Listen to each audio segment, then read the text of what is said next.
ನಮಸ್ಕಾರ, ನೀವು ನೋಡ್ತಾ ಇದ್ದೀರಾ ಶ್ರೀ ಮಾರಿಕಾಂಬಾ ಡಿಜಿಟಲ್ ಟಿವಿ. ನಾನು ಕೀರ್ತಿ ಶೆಟ್ಟಿ. ಉತ್ತರ ಕನ್ನಡ ಜಿಲ್ಲೆಯ ಕರ್ನಾಟಕ ಗೋವಾ ಗಡಿಯ ಜೊಯ್ಡಾ ತಾಲೂಕಿನ ಅನ್ಮೋಡ್ ಚೆಕ್ ಪೋಸ್ಟ್ ಬಳಿ ಗೋವಾ ಮದ್ಯವನ್ನು ಪತ್ತೆ ಮಾಡುವಾಗ ರಾಜಸ್ಥಾನದಿಂದ ದರೋಡೆ ಮಾಡಲು ಕರ್ನಾಟಕದತ್ತ ಬರುತ್ತಿದ್ದ 3 ಯುವಕರ ಬಳಿ ಪಿಸ್ತೂಲ್ ಹಾಗೂ ಗುಂಡುಗಳು ದೊರೆತಿದ್ದು 3 ಜನರನ್ನು ಗೋವಾ ಹಾಗೂ ರಾಮನಗರ ಪೊಲೀಸರು ಬಂಧಿಸಿದ್ದಾರೆ.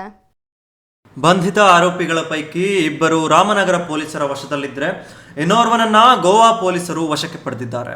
ರಾಜಸ್ಥಾನ ಮೂಲದ 29 ವರ್ಷದ ಗೋವರ್ಧನ್ ರಾಜ್ ಪುರೋಹಿತ್, 23 ವರ್ಷದ ಶ್ಯಾಮ್ಲಾಲ್ನನ್ನ ರಾಮನಗರ ಪೊಲೀಸರು ಬಂಧಿಸಿದ್ದು, 22 ವರ್ಷದ ಲಾಡು ಕುಕ್ಕಾ ಸಿಂಗ್ನನ್ನ ಗೋವಾ ಪೊಲೀಸರು ಬಂಧಿಸಿದ್ದಾರೆ.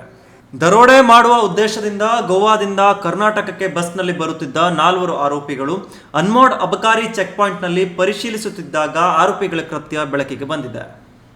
ಗೋವಾದಿಂದ ಕರ್ನಾಟಕಕ್ಕೆ ಬರುತ್ತಿದ್ದ ಸರ್ಕಾರಿ ಬಸ್ನಲ್ಲಿ ಮಾಮೂಲಿ ಮದ್ಯದ ತಪಾಸಣೆ ನಡೆಸುತ್ತಿದ್ದರು.